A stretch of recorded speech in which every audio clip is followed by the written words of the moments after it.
Good morning, everyone, or good afternoon or good evening, depending on where you are joining us from. Welcome to Cutting the Crap on Climate Finance Access. We are delighted to have you here with us today. We are taking just a couple minutes to let folks join, and we will start the session shortly.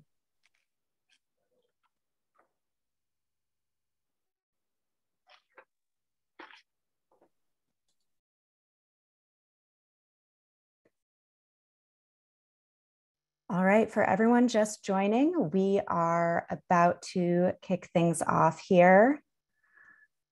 It is wonderful to have you here.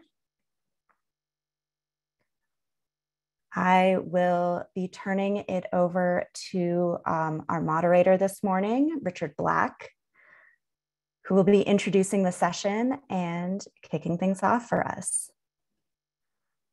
So Richard, over to you. Thank you so much, Denali. It's lovely to be here. Welcome to Cutting the Crap on Climate Finance Access, a commitment to the Global South. I have to say, it's probably the best titled webinar that I think I've ever moderated. Thanks very much to CFAN, the Climate Finance Access Network, for inviting me. So my name is Richard Black. I'm a senior associate at the Energy and Climate Intelligence Unit in London. I'm also an honorary research fellow at Imperial College in London. And it's a pleasure to be here. And probably the title sums up where we are very adequately, because I think it's probably 29 years since the developed world agreed in principle that it ought to be supporting the developing world with adaptation to climate impacts, preparation for climate impacts. And yet we're still in a position where so much funding that ought to be on the table and ought to be finding its way to countries that need it isn't actually happening. So how do we cut the crap? Before we're going to be hearing from the director later on of the Climate Finance Access Network, Leticia Damares, about this new initiative and how that may help. And before and after that, we'll be hearing from a distinguished group of individuals, some of the best minds and most innovative practitioners of climate finance, both on what you might call the supply side and the recipient side. Because as well as CFAN itself, there's also a lot to be talked about in terms of where we are with adaptation financing as we come up to COP26. So lots to talk about, and later on we'll be hearing from you as well. But first of all, it is my distinct honor to introduce you first to His Excellency Dr. Satyendra Prasad, the Fijian ambassador to the United Nations, who's been good enough to join us today. Over to you.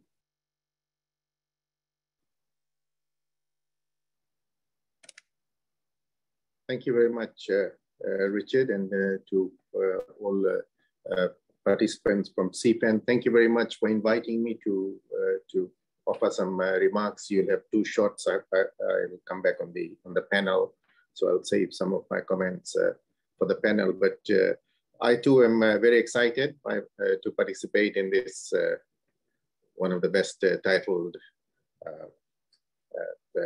sessions for a long, long time. So thank you very much for such a creative title. And I must add, in addition to what Richard has said, an absolutely correct title. There is a lot of this thing about climate finance. In offering my remarks, let me remind your listeners, Richard, and to the Climate Finance Network about two quite startling facts about climate finance. First, is a general thing that is understood by everybody. The small states, including the small states of the Pacific, on whose behalf I'm speaking this morning, are amongst the worst impacted by climate change, unquestionably so. In the single weather events have potential to destroy large sections of the economies of these countries. And this is often not well understood, but if I transpose the sense of loss in Vanuatu, when Cyclone Pam hit Vanuatu a few years back, it lost 70% of its economy overnight. And if I were to transpose that onto the Canadian economy, for example, that would be a loss of about $1 trillion Canadian in one night. If Fiji, a few years later, suffered Cyclone Winston, which wiped off 30% of its GDP in one night. If I were to transpose that on COP26 President-designate UK, that would be UK losing $800 billion in a matter of hours. And we are expected to time and again, year in, year out, recover from such catastrophes and on our own, and not only on our own, but to borrow from international markets at punishing interest rates to recover, to rebuild people's homes, to rebuild water systems, to rebuild roads, to rebuild bridges and infrastructure and social infrastructure that have been destroyed. And the punishing cruelty of this is what this workshop this morning is all about, that small states need to be supported to overcome the punishing cruelty that climate finance is today. So that's my first. The second is that, as I say this dramatic facts, it is also true that last year alone, compared to the year before, the climate finance that was available to small island states declined by $500 million. They already started a few years back with less than 2% of total access to available pool of climate finance. And that in a single year went down by 0.2 to 0.3% further. So today, the access to climate finance is less than 1.8%. And this is quite obviously unacceptable, as our leaders have said time and again, and absolutely incorrect. And that is why, again, this workshop this morning is so important and so fundamental. And I must thank the government of Canada and Prime Minister Trudeau personally for his leadership. He had his finger on the pulse, that if support were provided to small states to be able to improve their access to the limited amount quantum of climate finance that is available, it would be a very significant and substantive support to these type of countries who are expected to recover from climate catastrophes year in, year out. So I thank you very much, CFEN and all of you, RMI and others who are part of this network, and for the technical support that you are providing. And I look forward to participating in this conversation. And thank you very much for inviting me to deliver these comments. Thank you so much, Dr. Prasad. And those numbers you gave for the equivalent impact on the economies of the UK and other developed nations were very startling, very, very instructive. Well, next, it is my absolute pleasure to introduce someone who'll be familiar, I think, to many of you who've spent a number of years in climate change, His Excellency Dr. Mr. Selwyn Hart, who's Special Advisor to the Secretary General on Climate Action and Assistant Secretary General for the Climate Action Team. Mr. Hart, over to you. Thank you so much, Richard.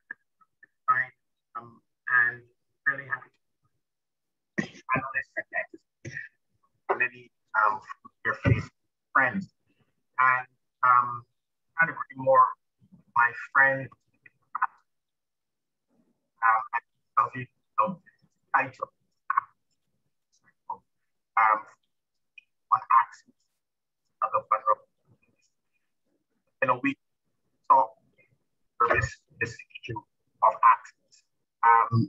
You know, taking my UN hat off of if I'm alone to do that. It has been one of the most frustrating issues that I've ever had to deal with in the climate discussion. The reality is we know what we need. It's not rocket science. The country, because of low capacity and capacity constraints, have significant challenges navigating the complex web of bureaucracy and procedures to access climate finance. They also have challenges in terms of designing projects that is needed for limited resources that are available. And second, it's the eligibility issue. Many of them simply because of how they're classified using criteria developed decades ago, just don't have access to low cost or grant financing because they're classified high income countries. And therefore they can't, and also because of their debt levels as well. So therefore they can't have access because of eligibility constraints, capacity constraints to make the investments that we badly need to build resilience to climate impacts and also to realize their low carbon net zero ambitions. So we know what the challenges are. It's capacity, lack of capacity, and the eligibility issues. So a lot of lip service, I'm very sorry, and I'll be very frank here. A lot of lip service has been placed on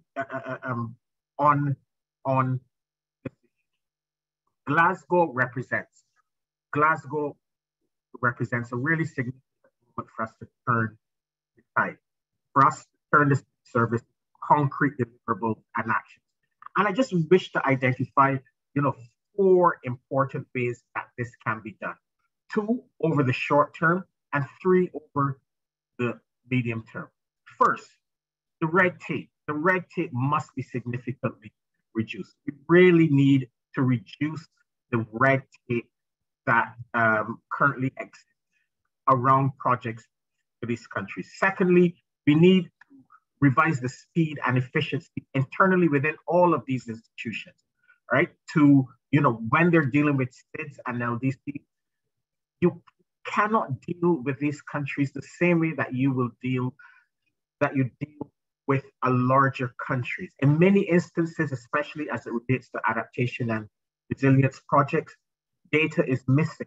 So you can't apply a one-size-fits-all approach to how you evaluate projects, how you engage with countries. These countries will need all of the relevant institutions, be it GCF, MDBs, JEF, they need special procedures for dealing with small island development. Unfortunately, the incentive systems in these institutions are not aligned with this. The incentive system is to get money through the door as quickly as possible. The incentive system is to have a one-size-fits-all approach. That will not work. Third is on the eligibility issue. This will take a bit longer, but simply by the stroke of a pen, it will require the OECD that develop these rules. These rules need to change. These rules must take climate vulnerability and the special situation of the states into consideration. So those countries that are OECD countries, including the COP president, right? The country that holds the presidency of the COP must champion this issue of eligibility revision for grant and concessionary resources in the context of the OECD discussion. And the final is the MDBs. There needs to be consideration of some special window, some way to accommodate so that SIDS, if you have a good project, if you need support, there's one window that a small island developing state or at least developed country can go to. So if we are to move from lip service to action, my proposition is that we look very closely at concrete results. This 4-point plan, call it that. But really, these are the concrete actions that must be taken between now and Glasgow and after Glasgow if we're really looking to make a dent in this really, what really is a totally unfair situation. Because as the ambassador said, these are countries that have not contributed to the climate crisis. The recent OECD report shows that finance to these countries declined by 25% in 2019 because these access issues are systemic and they're persistent and they have not been dealt with. Thank you, Richard.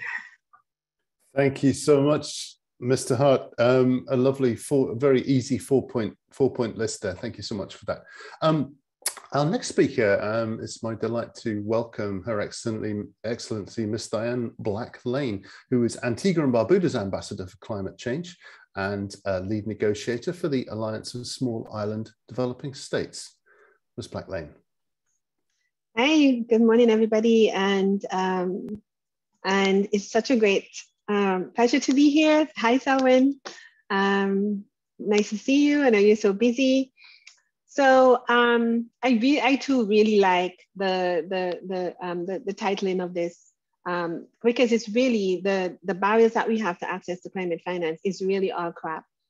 And I would just like to have an analogy, the parallel between these two. So AOSIS have been concerned about the tremendous amount. We are 6 years beyond Paris Agreement, and we have a tremendous amount of funding available for the fossil fuel industry, which is the largest emitter by far, for subsidies. They get over $680 billion a year. So the governments that provide financing, climate finance, so-called climate finance to us, provide them with over 600 billion per year. And we, on the high side, we get about 2.4 billion per year. That's what the figures are.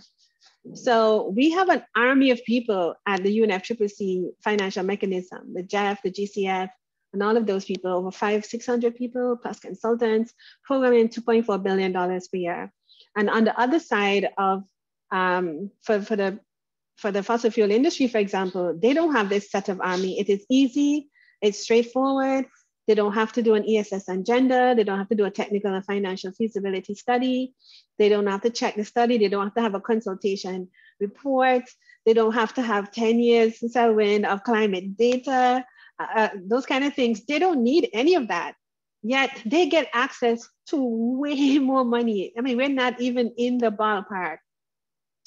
So the point I'm trying to make there is that when it comes to scale of money that is required, and when it comes to access of money required, that is already in practice. Like, we know what that is. So we don't have to go to a COP and discuss that any further. We know exactly what that is. But the problem that we're facing in this world, Richard, is that if you want to borrow or get $100 million to destroy the environment, pick an area, forest, climate, whatever, you can process that in about 6 months and get a tax refund for it, right? And if you want to use $100 million to protect that forest, I would invite, I'm the head of the director of the Department of the Environment that have direct access, which means that we have the easiest access there is to climate finance.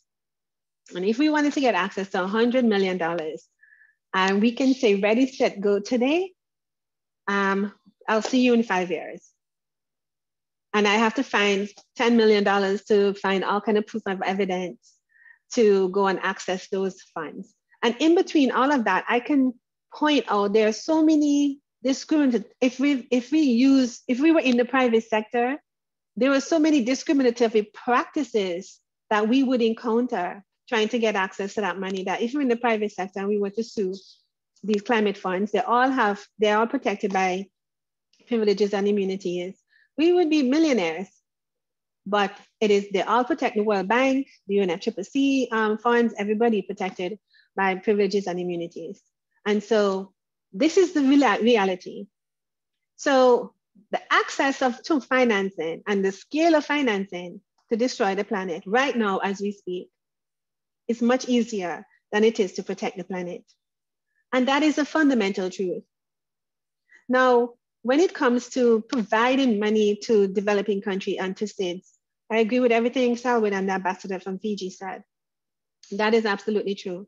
But we are going to COP to sit down to discuss what is our adaptation needs. And even the mayor of New York is frustrated because he has no idea. He just said, we just spent all this money for adaptation. And look at what happened.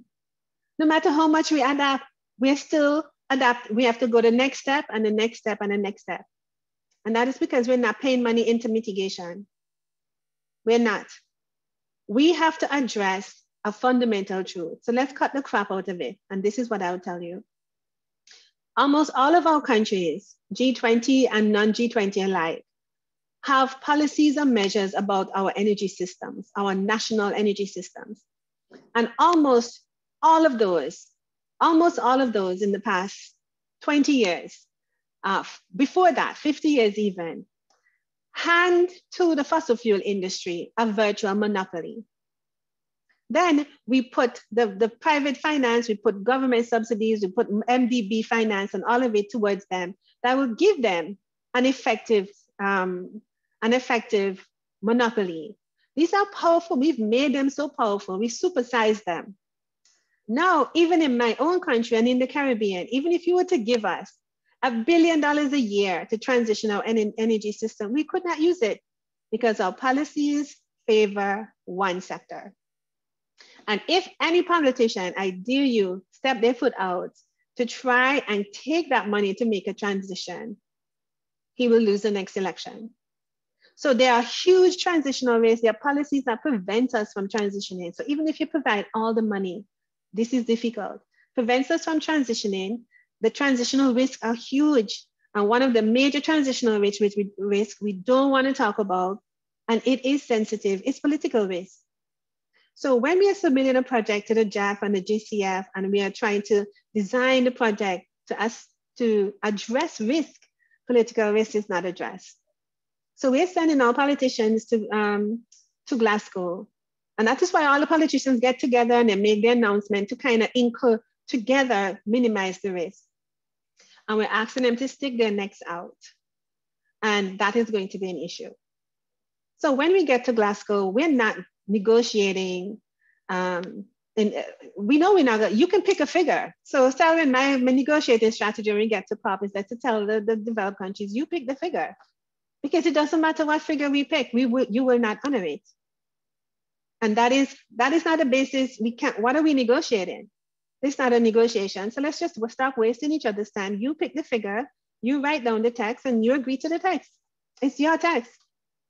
So unless we have an opportunity, unless we have a space where we know that whatever decision we take, that can be implemented, there's no point. We're going there just to island wash the whole event, green wash the whole event, and don't talk about gender washing with women, the whole event. And I'll finalize with this. The G20 decided on a minimum tax rate for all the countries. These are the G20, the most powerful countries in the world. And within 2 to 3 months of that, over 140 countries have signed on to this agreement. Not because they want to, not because it's in their best interest, because they had to.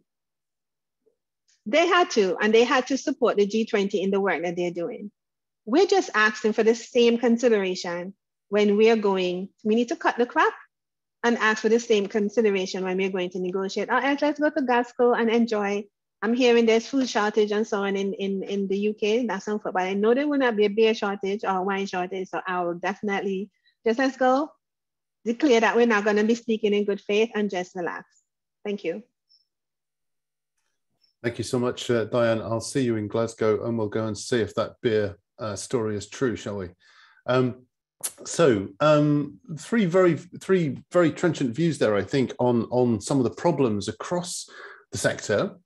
And now, of course, the CFAN is really about trying to provide at least one solution to this, one actual practical way of cutting the crap and getting some of the money flowing where it's needed. But what is CFAN? How does it work? What is it all about? And when's it going to start? I'd like to turn things over now to the director of the Climate Finance Access Network, Ms. Leticia Damares. Leticia. Thank you, Richard. I want to start by saying I'm beyond honored by the presence today of our distinguished panelists, friends and heroes of the negotiation, my personal heroes of the negotiations.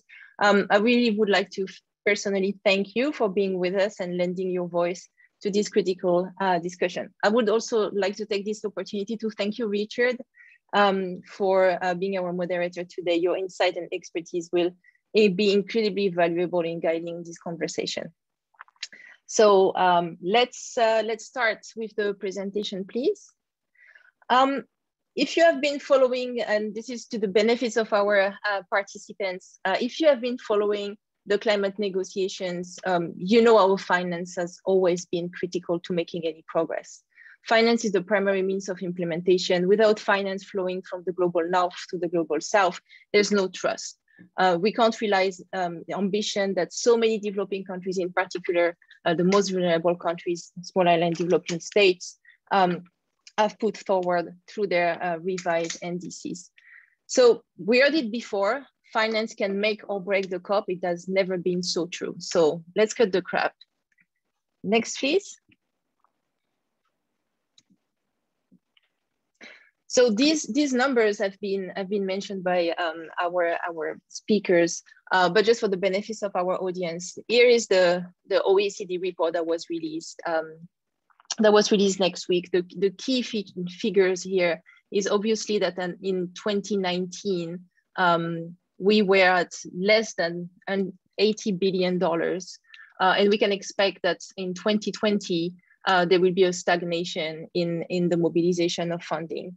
So 10 years after the promise made in Copenhagen and repeated in Cancun, the developed nation have failed the developing world in providing the 100 billion.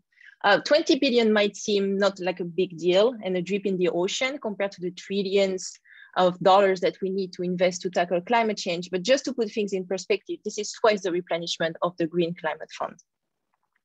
Next.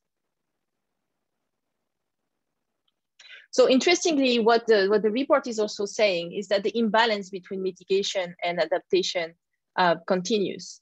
You can see that there's a big difference between what is allocated to mitigation efforts and those critical adaptation and resilience building efforts for the developing countries. We are far from the 50-50% split that developing countries have been calling for, and the UN Secretary General also have been calling for again this week. Next. But maybe the most striking finding from this report, and it has been mentioned by our speakers, is that although we see an upward trend in the provision of finance to the LDCs, probably the numbers here are not commensurate to the needs. It is very shocking to see that the money that's been flowing to seeds has actually decreased in 2019 compared to 2018. And it's not a small decrease, it's more than 20%. And we can expect again that in 2020, those numbers will stay where they are. Another important finding of this report is that the share of grants in this overall public climate finance provided by developed countries is 27% in 2019, whereas the loans, both concessional and non-concessional, represented 71%. So overall, most of the funding is delivered in loans. Next, please. So we've said it, I think, very clearly from our presenters. The problem is access, and when we talk about red tape, when we talk about the difficulty for accessing access, I believe I borrowed this cartoon from our colleagues in the Pacific. This is really how it feels like for a vulnerable country to try and access the finance. Next, please. Selwyn mentioned those systemic challenges that seeds are facing when it comes to accessing the finance. The climate finance system, the landscape has become extremely complex, onerous, and slow. The multilateral sources, the MDBs, even the Green Climate Fund, de facto still operates under a one-size-fits-all model. And the truth is that even if seeds have been prioritized technically, in fact, they are not prioritized in the programming strategies, in the policies, and in the project cycles. Seeds are facing severe capacity constraint. I think it's been also said very clearly by our presenters in developing bankable projects. It's not like seeds don't know what their needs are. It's not like they haven't been through the process of developing plans and roadmaps and NAPs and NDCs and implementation plan and country program, you name it. Those projects are stuck in the pipeline at the project development stage. And finally, seeds are unable and unwilling, and rightly so, to borrow money for their critical adaptation and mitigation needs. On top of those systemic challenges, seed-specific special circumstances are making things even harder.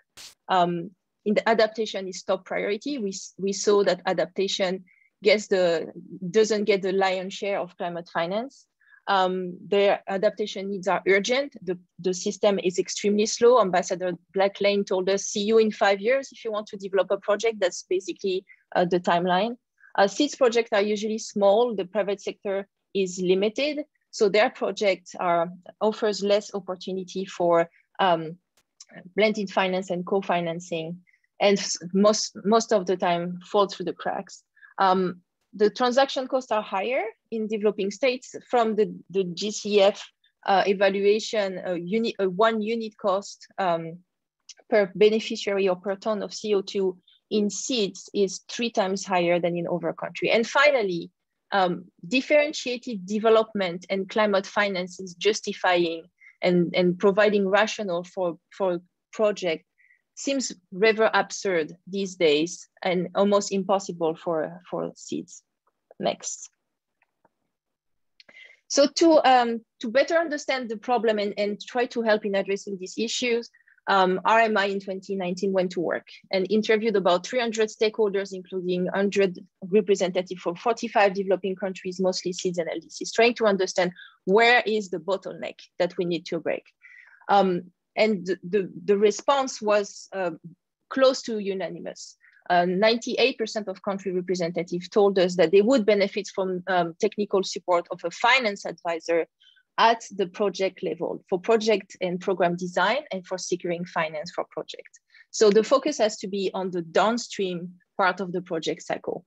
And as I said, it's not like there's no project waiting in the pipeline. There are tons of project concepts and project ideas, bold ideas that are there and are waiting to be fully developed. And in 2020, thanks to an initial grant from the government of Canada, CFAN was born and we started implementation. Next, please. So from those initial consultations, we also derived the key principles of CFAN. Obviously, climate justice is at the heart of the whole démarche of CFAN. We want to support developing countries that are the most vulnerable seeds and LDCs, not only to survive, but to thrive and also continue their leadership that they had through the negotiation in action and support their leadership by example. At the cornerstone of CFAN concept and operation is that it is a demand-driven, responsive network, and country ownership is at the core of everything we do. CFAN will be supporting governments and direct access entities by hiring, training, and deploying embedded advisors. These advisors will focus, as I was mentioning, on the downstream part of the project cycle. They will support seeds and LDCs in exploring and opening up new opportunities for innovative and blended finance. But they will also go beyond and build local capacity and expertise. We basically try to rethink how the support is provided and how we make sure that we break away from the traditional fly-in, fly-out international consultant model that has shown its limits. Next. Speaking of those CFAN advisors, we will prioritize, and we are prioritizing local and regional hiring. The terms of reference for those advisors are unique for each country, tailored to the needs and the priorities, and co-developed with the governments. Regional members of CFAN, of the network, will actively contribute not only to developing the training curriculum for those advisors, but also in its delivery. And countries that are receiving CFAN advisors, such as Fiji, are represented on the steering committee for providing strategic guidance. The training program, which is a state-of-art, very practical training program, will provide those advisors with technical skills, practical experience in project development and financial structuring. The advisors will not only benefit from exchange with their peers in their cohort, but they will also benefit from technical backstopping from the entire network of CFAN. And finally, we hope to constitute a community of practice within the regions and between the regions as we expand and feed those lessons learned back into the system to address more systemic issues. Next. And here is the current, the network snapshot. It is a growing network. We have 16 members, about a dozen in the pipeline, and I can guarantee there will be no bottleneck in our pipeline. SPREP, who is represented on our panel today, is just about to join, and we are very happy about it. So you can see it's a combination of various expertise, very complementary, and basically the network can support developing countries, seeds and LDCs in any aspect, any and every aspect of development of their project. Next. And we were very happy a few weeks ago to announce the first country that are joining the CFAN network and will be receiving an advisor. So 8 countries in the Pacific that have expressed their interest in receiving an advisor: Fiji, Kiribati, Papua New Guinea, Samoa, Solomon Islands, Tonga, Tuvalu, and Vanuatu. We are currently in the process, together with our hiring member initiative in the region, GGGI. We're in the process of hiring those advisors and are very excited by the very promising candidates that we see come forward. Very clearly, a few priority sectors have been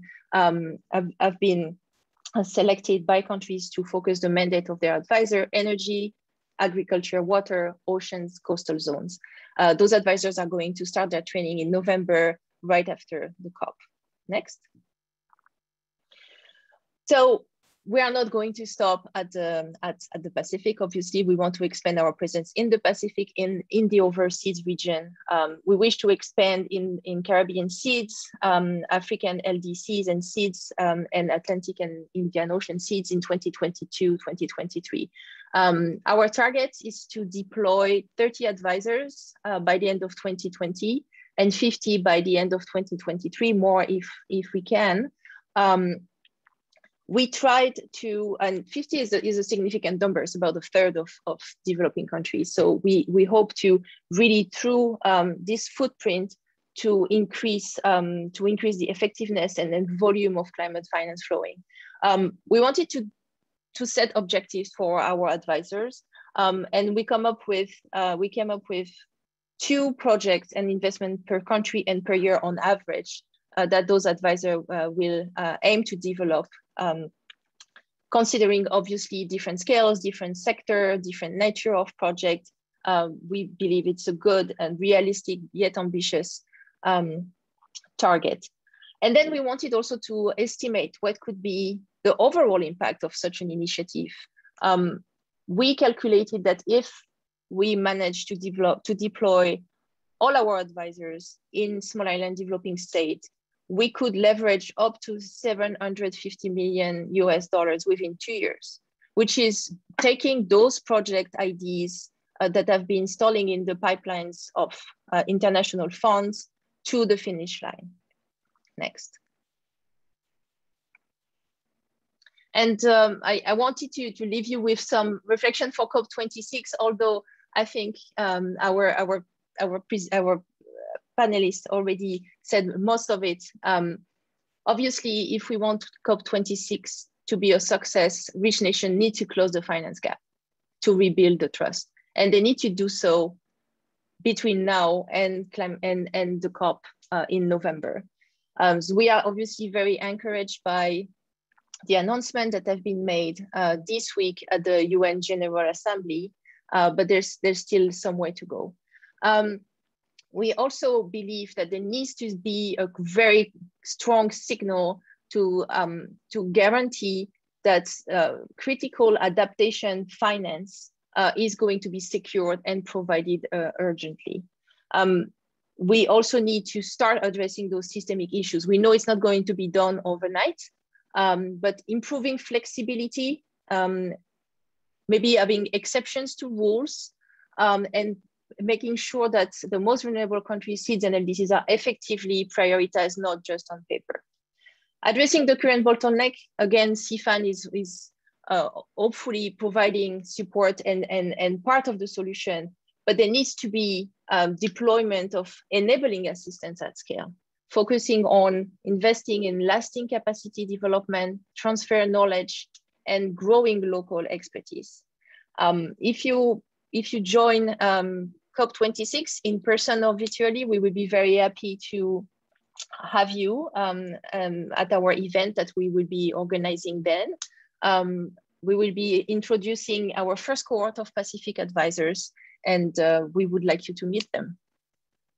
Thank you very much for your attention.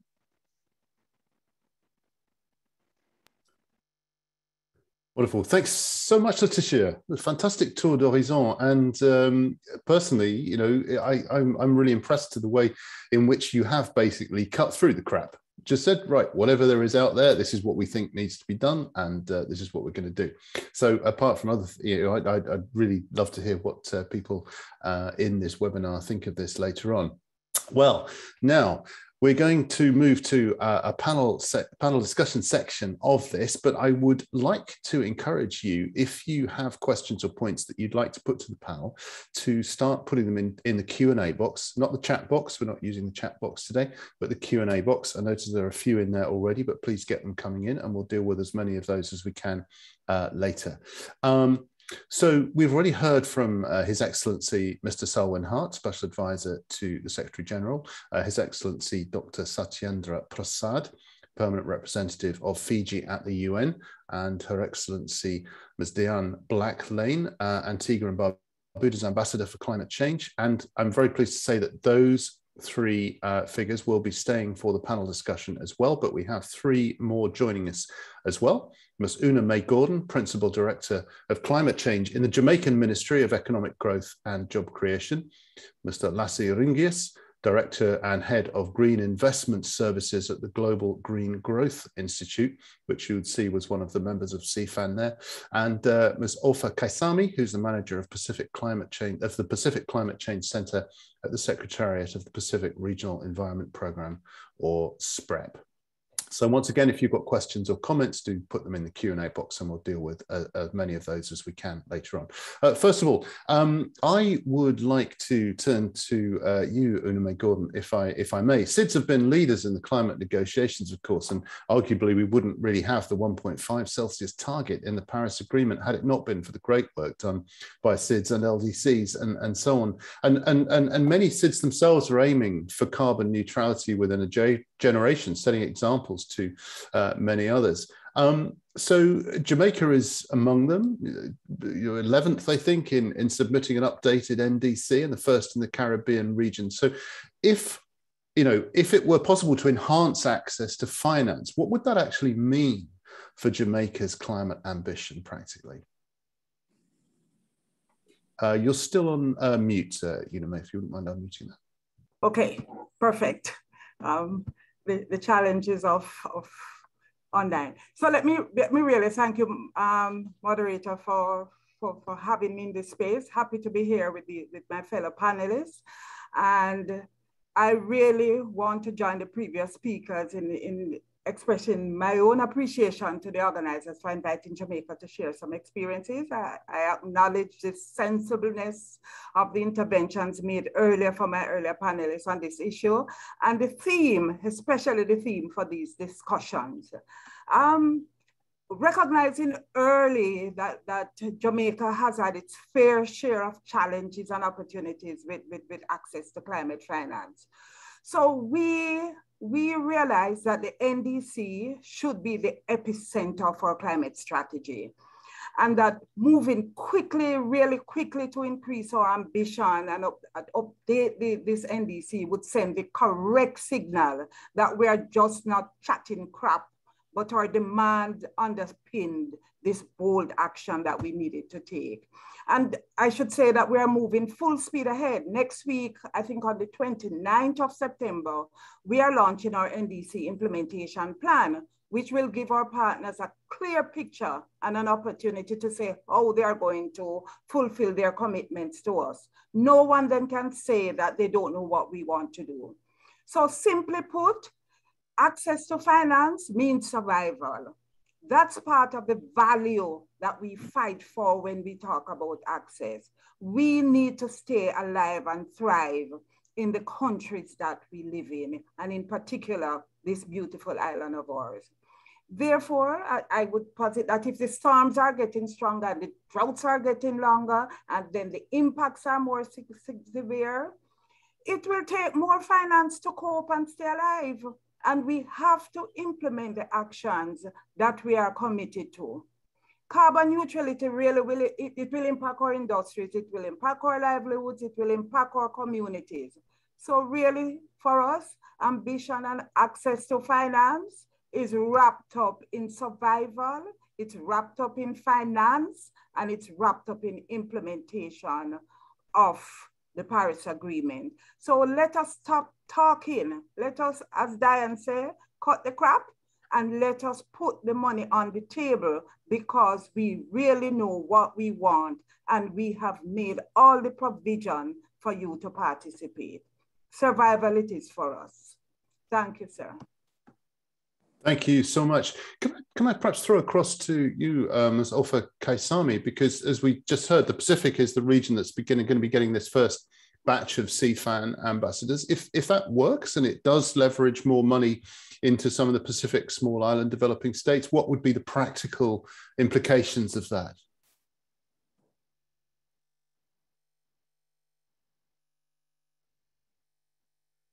We can't actually hear you, Ofer, and even though I'm not seeing your mute, it's not seeing that you're muted on the screen, but perhaps try and have another go.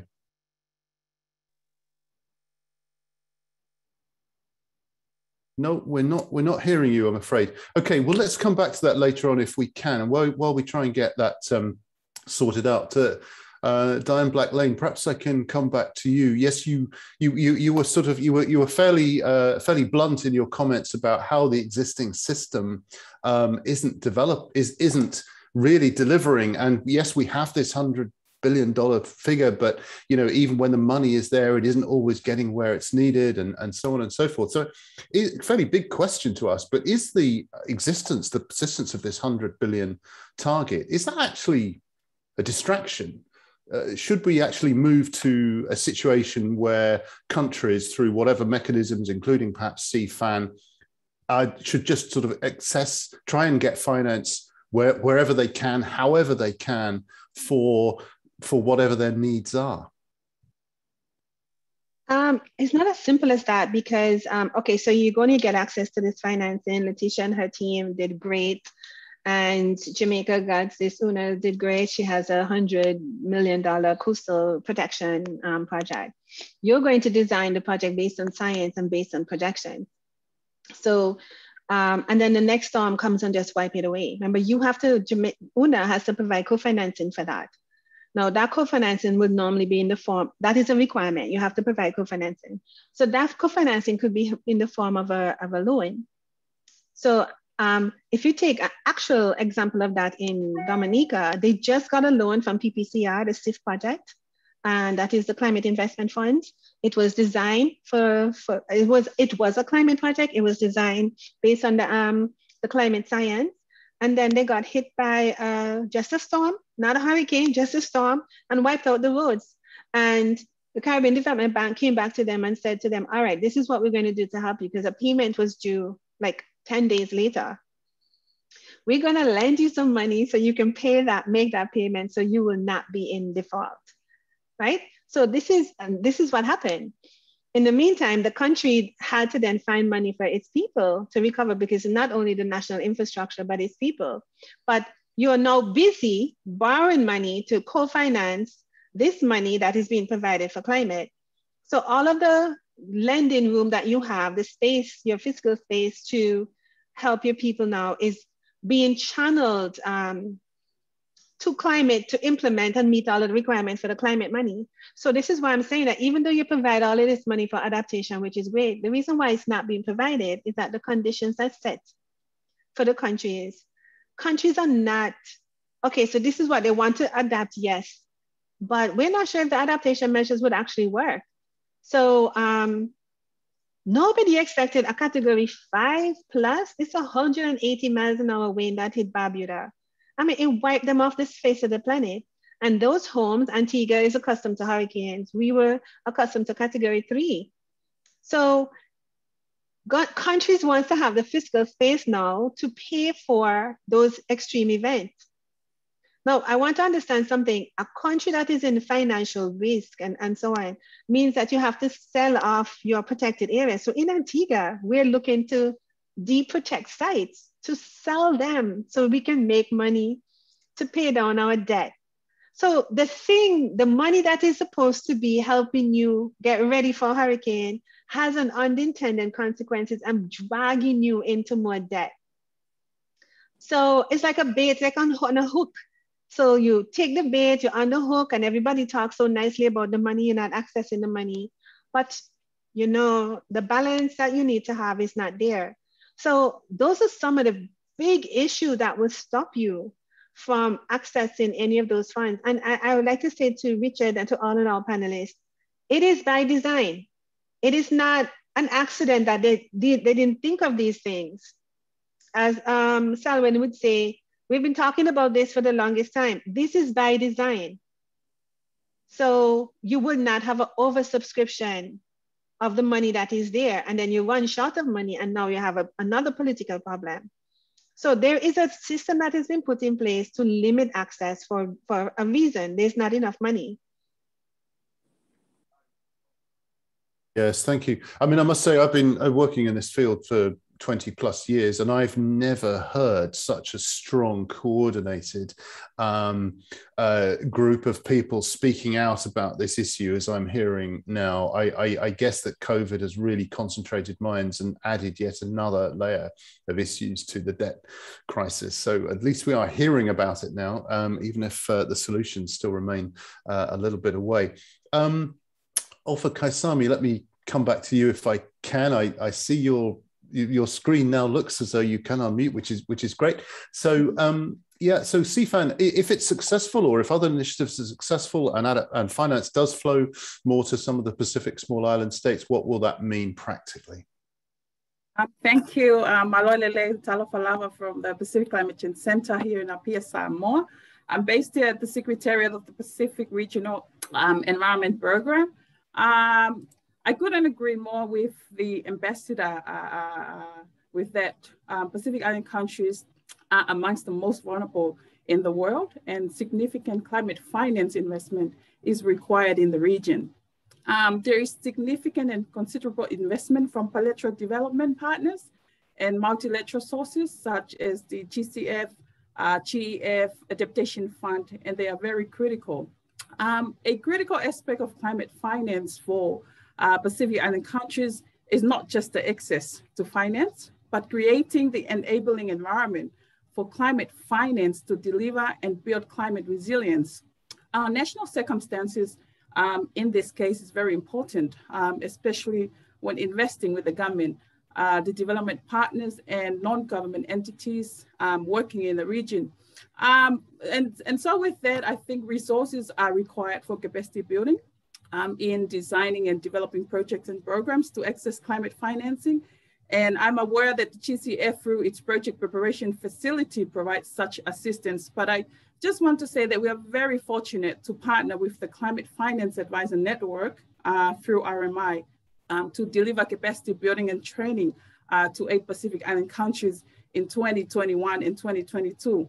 The implications with that, you know, as I mentioned, it's very critical in the region to access finance, but also to create that enabling environment for climate finance to deliver and build climate resilience. So with this sort of partnership through CFAN and RMI, we're sure to have a elevated capacity building and a network in order for us to access climate finance that addresses the priorities of our national governments in terms of climate change.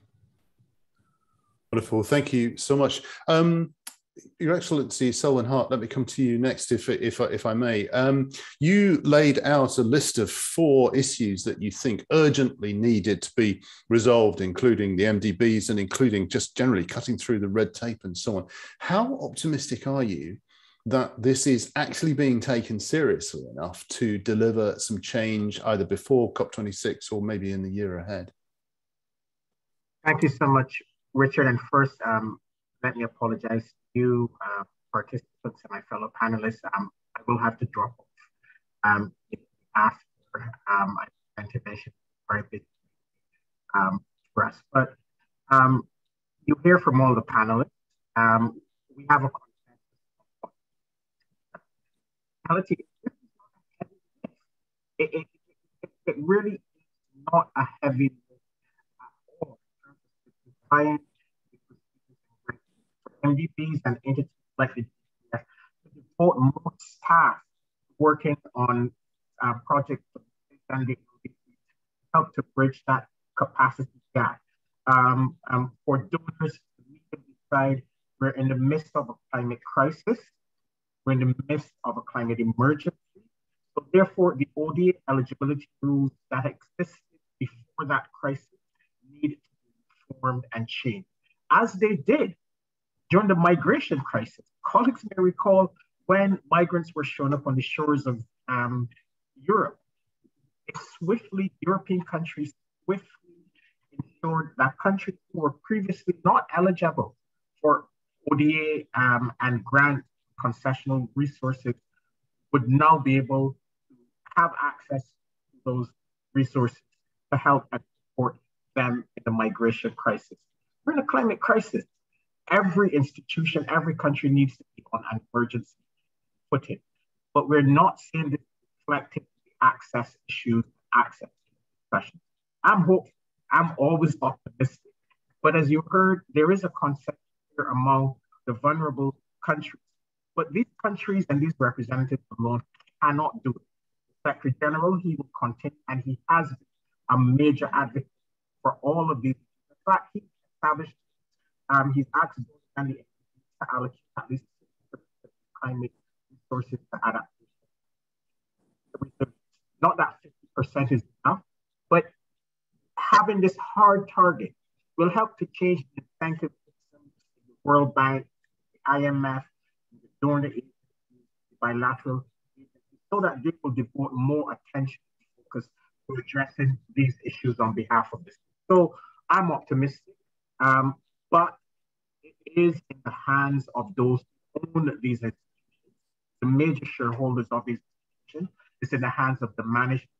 Unfortunately, a lot of it is not in the hands of the people that you see on this call, on this panel here, who've been working on these issues for decades, who've been trying to find solutions, who have been doing all of the heavy lifting. It is not in their hands. It's in the hands of those who take position of power elsewhere.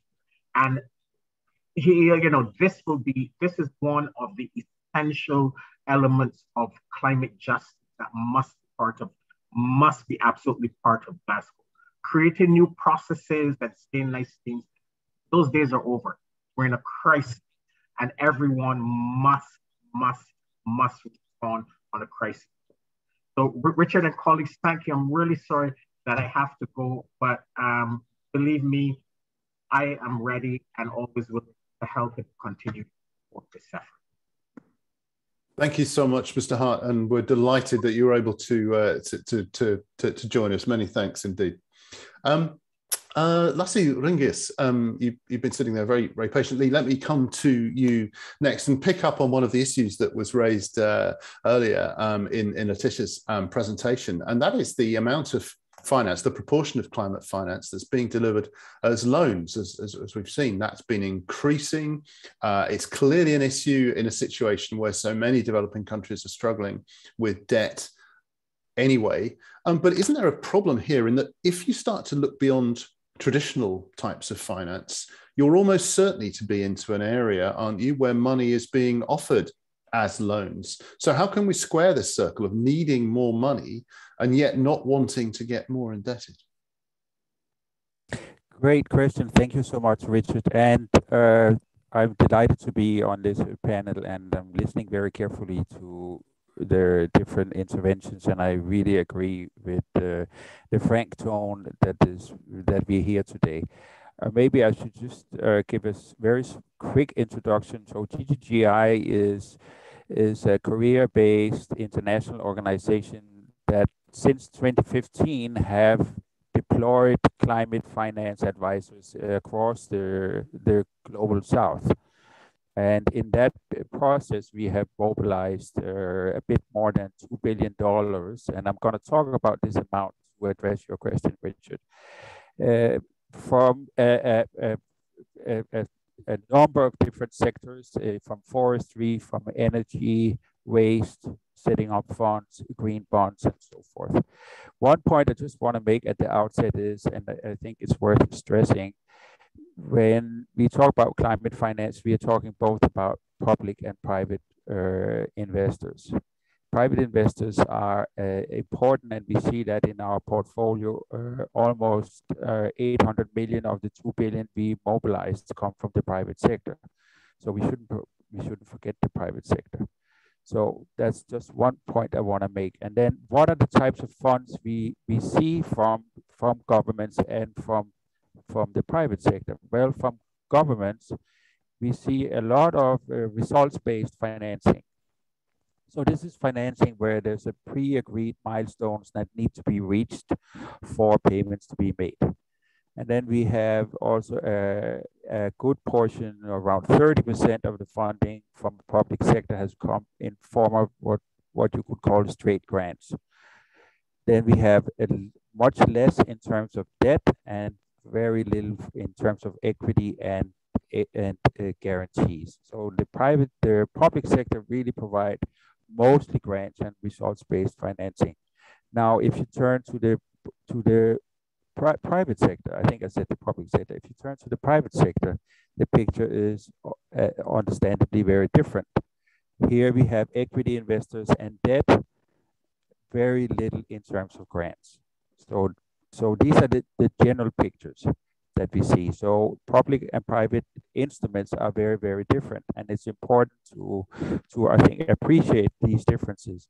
Now, if you want to get more granular, and I think I have to be more granular, Richard, to respond to your question, it depends on what sector you're looking at, what kind of instruments are being used.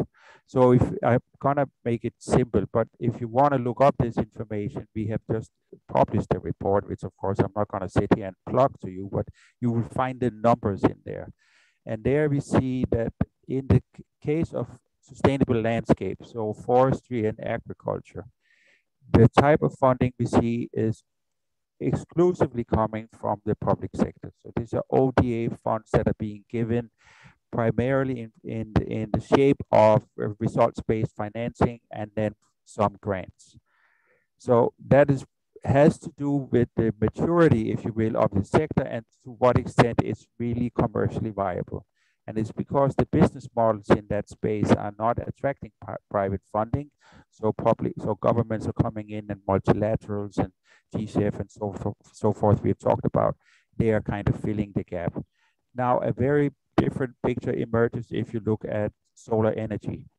There, the governments are really moving out of grants and moving towards loans and equity, and some multilateral institutions that we are talking to are even moving out of loans and equity and want to provide just risk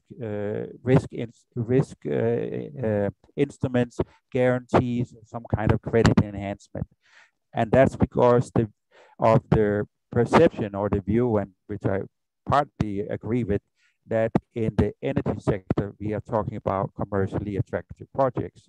So they are not eligible for grants and maybe not even loans.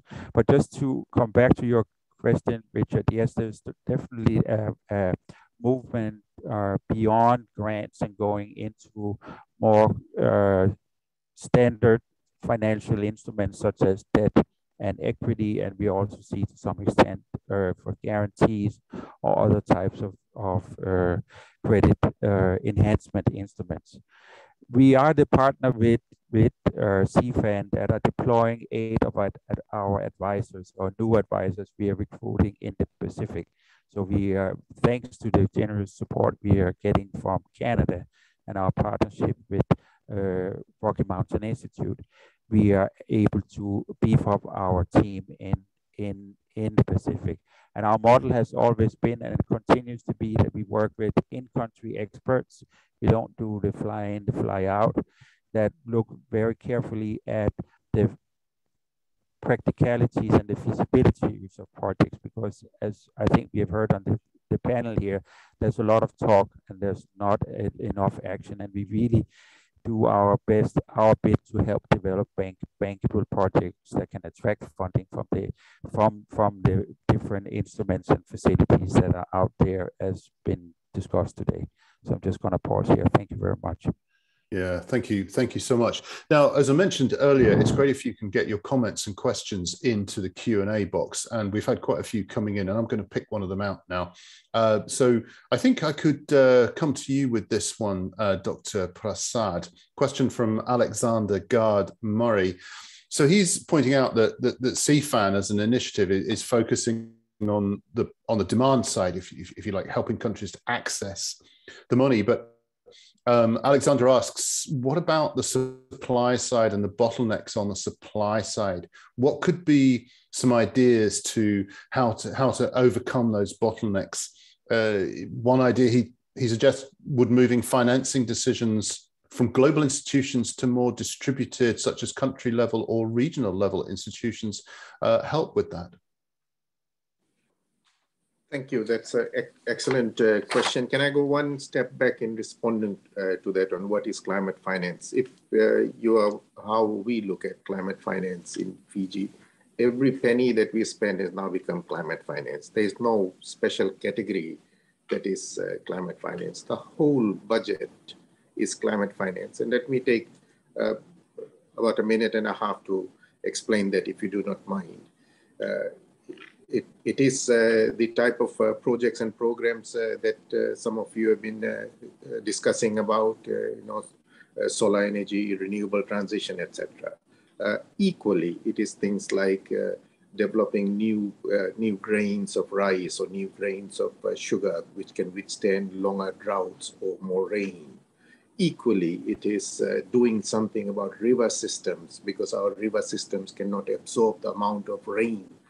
These are pathways to take excess water, but the amount of rain that falls within shorter and shorter periods of time cannot be absorbed by the rains and the waterway systems in the country. So it is about that type of thing. It is, of course, about we built to engineering standards roads that needed to be repaired every 7 years as per old engineering standards. But now with more frequent rains, forget about storms over shorter periods of time, major road repairs have to be taken place every 3 years. And hospitals have to be relocated to higher ground. Communities have to be relocated to higher ground. In Fiji, we are relocating 66 communities. And people always tend to tell me that, oh, that should be a reasonably simple ask. I'm tired of telling people that it is not, finding a coastal village and the 60 or 100 households and moving them. You have to build new roads. You have to move the health center. You have to move the schools. You have to, and all of that is already hard. If that were not very hard, you have to move their churches as well. Try doing that. If that were not hard, you have to move their burial grounds as well. Try doing that, and then let's see who stands up talking. All of these are very hard things. The long and short is the whole budget is climate finance. Every penny of that is climate finance. So this tinkering and incremental change will not get us there, and we need to really have a very transformative approach to this. So the second part, but nevertheless, we know that in reality, because of power, not anything else, because of power, climate finance will largely remain unavailable to small island states because of the power asymmetry, not because finance is not in the table, because the way in which power is organized in the decision-making architectures of global financial institutions and in the climate space, this asymmetry determines how and on what modalities you are able to access climate finance. It is almost structured to put money on the table and to ensure that we cannot access the finance. It is almost as if by design. And as a diplomat, I should not be so frank and so blunt, but that is the hard and cruel reality. And that's why the Pacific leaders you will see are quite unambiguous on this. And granted, you will ask that there are supply side constraints. All our countries in the Pacific, we have very credible budgets. We are able to develop our budgets. We are able to implement these budgets, and these budgets are verifiable by financial institutions and everything else. What is prohibiting financial institutions and climate finance of putting money directly into budgets which we were able to manage and execute? We have come to a position in the frontline states where paying salaries of government employees is climate finance. It's as simple as that. What do you do? In Fiji, we long ago moved a tipping point. We spend more resources on building and repairing schools than building new schools. You know, that goes from sector to sector to sector. So the entire government machinery is, you can say, already in that framing. So if you think about it that way, on the supply side, you know, these are very credible financial. All our governments are very credible finance ministries, economic ministries, etc. Very credible budgets that are passed by elected democracies that's subject to all the tests, etc. And more international systems should be trusting of these systems, and that on the supply side, if they begin to see things from this lens, that their whole budgets have now become climate finance, essentially climate budgets, that this architecture that is there is simply not working for them. And I think that if you take that lens, many of the supply side constraints, we would have had a quantum leap forward in that. And I hope your advisors will be working you know, very creatively in one, ensuring that the systems are as robust as they can be, and two, that international financial institutions with in play in climate finance space are able to see that these are very credible financial systems that are capable of absorbing multiple grants and multiple finance instruments to implement whole of their budgets. Thanks. Great, thank you so much. Let me take a question now that's come in from Musa Naabu.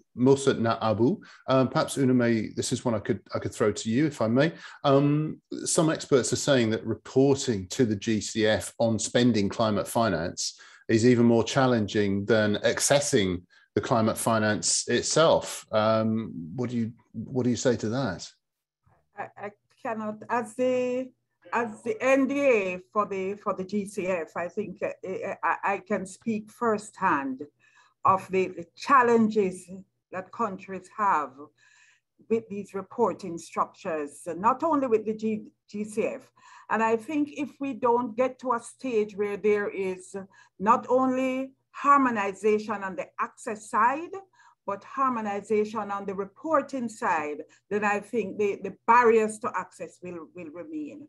And each time you have these reporting structures, they can change in the middle of you implementing a project. I've known countries that have set up full departments to just manage these projects and these reporting structures. And in the middle of it, you employ staff, you train them, you do everything, and then the cycle changes in the middle of it. It is as if we're playing Russian roulette, and every single time you have a cycle, then the structures change. It has to become more. I think these are all barriers to access. And if the system that is set up, for us in the States, and in the developing world, we say the systems are set up to prevent access to climate finance. I think that's what. And I'll go a little bit further, Richard, to say, take for example, and Diane probably can bear me out, the SAP. It is supposed to be a simplified approval process with simplification in how we access and report to the GCF. I wouldn't want to tell you what we have dubbed that now, because it is really, really becoming a challenge even to prepare these reports to the SIDS, to the funding agencies. So I couldn't agree more that also is a barrier to access. So not just cut the crap, but cut the sap as well. Cut the sap as well. Yeah. All right. We've got a new slogan here. Excellent. It is, Richard, a stressful application and reporting process. And that's what we're saying. So it is now SARP. A stressful application and reporting process. That's SARP. Excellent. I hope you've told the people that designed it that's what you call it now. For Kaisami, can I come to you and pick up on something that Dr. Prasad was saying, that effectively all finance is climate finance in a sense. But there's a lot of discussion out there, isn't there, among the needs or the case for countries differentiating clearly between a proposal for climate finance and a proposal for development finance. But I mean, does that really hold water? Is that just a really outdated concept now, do you think? Thank you. What a tricky question, that one. But let me just speak on, just to pick up on UNAME as well, because the SPREP is the regional implementing entity of GCF in the region. So let me just speak on our work on drafting proposals and getting countries to access readiness funds. One of the things that we came through with the proposals is that we usually look into proposals and say this needed to be provided clear information on climate risks, on vulnerabilities and impacts. And proposals should also explain how the proposed interventions addresses risk and vulnerabilities of our Pacific Island countries. And also scientific data used to develop and climate rationale will also be valuable for informing future projects in the region. But to increase chances of success, project proposals drafted and put together should also highlight the need for climate finance and include explanations, very clear explanations on how the proposed activities and are climate related, but also how is it going to be relevant to our countries. And so I think with that question, proposals should also include climate rationale, for example, to explain what would that entail to address climate risk and impacts at the community level, at the national level, at the regional level, and how will that help to reduce emissions and shift to low emissions pathway. And I think for the Pacific, there are two key factors that needs to be kept in mind when we talk about climate rationale is that given the recent IPCC report, first is the importance of time. The IPCC AR confirmed that the global temperatures are expected to rise above 1.5. And so what that entails for Pacific Island countries is that we will experience temperature increase and it will become catastrophic. So with the climate rationale is that we need to enhance our response to the needs of the Pacific Island countries and SEEDs, and also to identify vulnerabilities and other barriers to implementation of proposed projects. I think that's just my contribution to your question. Thank you so much. Now we're running fairly close to the end of the session now, so I'd just like to encourage you all to be as brief as you can, please. I want to squeeze in just a couple more questions before I ask you the final question all. Lasse, here's one for you, I think, from Damo Menon. Are there any examples that you can quote where NDC projects, things that have been proposed in NDCs, are actually receiving enhanced access to public-private partnerships and the money that they can bring in? Yes, there are definitely such projects, and we very much support those projects because there is obviously a very, very strong need to do so.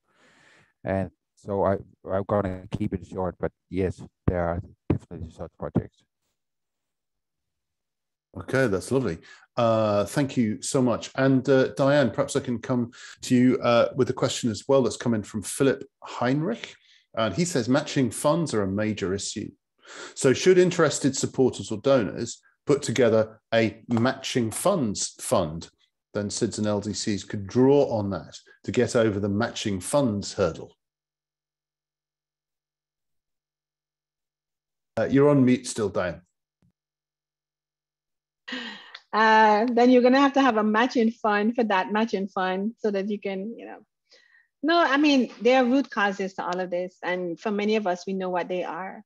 And I think one of our panelists basically said, I think the ambassador from Fiji and also Unami, is that these are by design.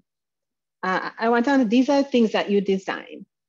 It's a power play. Money is power, and control of money means you control the person. And in Antigua, and we talk about gender issues and so on, one of the ways that we solve that problem, gender issue in Antigua and Barbuda, is that we made sure women had access to money and access to her own job and her own way of providing for herself and her children. And we saw a dramatic decline in gender-based violence and poverty for women. Even if the woman is making minimum wage and she lives on her own and she can provide for support for her kids, they will thrive. So that has been one of the biggest push for us in our country for our development. Well, we're only 100,000 people. So when we became independent and when we came out of slavery, everybody had to work, including women. There was no such thing as stay-at-home women. We all had to jump in and develop our country. If you scale up that principle to the national, regional, and international level, it's a fundamental thing. We don't have access to the financing that, Richard, I don't know where you live, I don't know where you're from, but I have a sister in Atlanta, and she has access to 3% money for her mortgage. And they keep sending her credit card, and I go and visit her. She said, oh, sending me credit card to access all of this money. We don't have that where we live, right, Una? Jamaica, no? She buys a car for $1, I get it for $3. Una probably gets it for more than that. So the thing is, there is no equity here. And as long as, that imbalance makes money for certain people, they're not ready to give it up. And so what is happening now, if I may, is that the transition that we're trying to plan, the reason why it's taking so long, that we can't see a transition, so let's say in the energy sector, that could mitigate against climate change, but retain the same power symmetry that we want, the asymmetry that we want. And that is one of the problems. And I have to say to Leticia and her team, when you send the climate finance expert, if you're going to try to design a renewable energy project to maintain that rigid structure on a grid going forward, and that is the bankable type of project, you will find a problem in SIDS. So that is what we're trying to do. We're trying to transition and still maintain the power systems that we have, which will not happen. Diane, sorry to stop you in full flow there, but you have just a couple of minutes left before I hand back to Leticia. And there's one question I'd like to ask all four of you, if I may. So Diane, seeing as you're there first, why don't you have first go at it? And it is, in a single sentence, one thing that you would like to see done that could be done to cut the crap on climate finance. Cut the crap on climate finance. The major thing is to change policies and measures to diversify the energy sector. Okay, fantastic. Thank you very much. Lasse, what would be your single idea? We should develop a pipeline of bankable projects that we can match with climate financing. Thank you. Olfa Kaisami, what would be your one idea to cut the crap? You're on mute, Olfa. I'm sorry. Short-term project interventions will need to be approached from a long-term transformative adaptation investments. And Una May. I think I would pose a question. Can we radically say that the climate finance that is accessible is responding to the climate emergency? And if we can answer that yes or no, then we will have the answer to all the discussions. Great, lovely. Thank you so much for those ideas. And I'd like to thank all six of our panelists. We heard earlier from His Excellency Selwyn Hart, Special Advisor to the UNSG, and Dr. Satyendra Prasad, Permanent Representative of Fiji. They've both had to leave us a little bit early, but thanks to them. And to Diane Black-Lane from Antigua and Barbuda, Una May Gordon from the Jamaican Ministry of Economic Growth and Job Creation, Lassa Ringius from the Green Investment Services at the Global Green Growth Institute, and Orfa Kaisami from SPREP. So many thanks from me also to RMI for organising this and inviting me to have the honour of chairing. And I'd like to hand over now to Letitia for the final word. Thank you very much, Richard. And with those last few minutes, I would like to thank you all for your time, for your thought leadership and views in this very frank discussion. We all know that we stand at an absolutely vital moment in time in the climate crisis. Vulnerable nations on the front lines of climate change need support now, not in 5 years.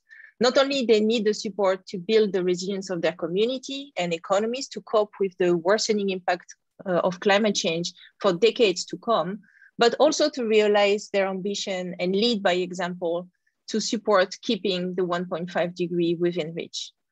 Through the announcement that we've heard from various countries at the UN General Assembly this week, we are encouraged and we hope that more finance will flow to the global south.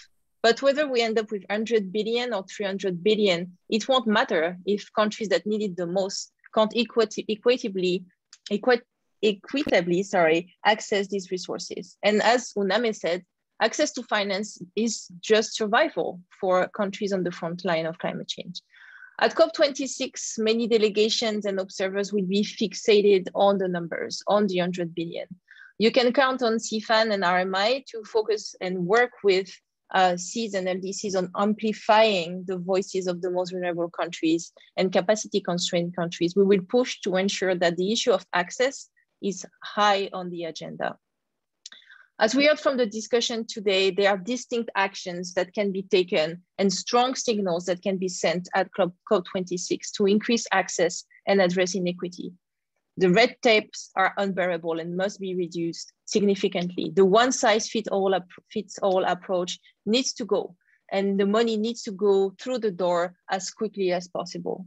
Eligibility rules must be revised, including ODA eligibility, to take into account vulnerability and needs of the most vulnerable countries, including seeds. Seeds also need to access dedicated funding. Which mechanism could be designed? Is it a specific window? Is it a specific fund? Those have to be discussed. Of course, this includes the issue of loss and damage. Finally, co-financing remains an extremely difficult obstacle, and general condition for accessing different instruments needs to be taken seriously. But I think one of the resounding message we heard during this panel discussion was that it's, at the end of the day, it is a power play. So we really hope that the UK government will increase its efforts in making COP26 an inclusive COP and ensure the meaningful participation of all developing countries, including those countries that are the most vulnerable, that will come to the COP with small delegation, and we want to be at the table to get their voices heard. So thank you again for joining us. Thank you to our panelists, our moderator, our participants for excellent questions. Thanks for bringing your insight and expertise to bear. Have a wonderful rest of your climate week and hope to see you at COP26.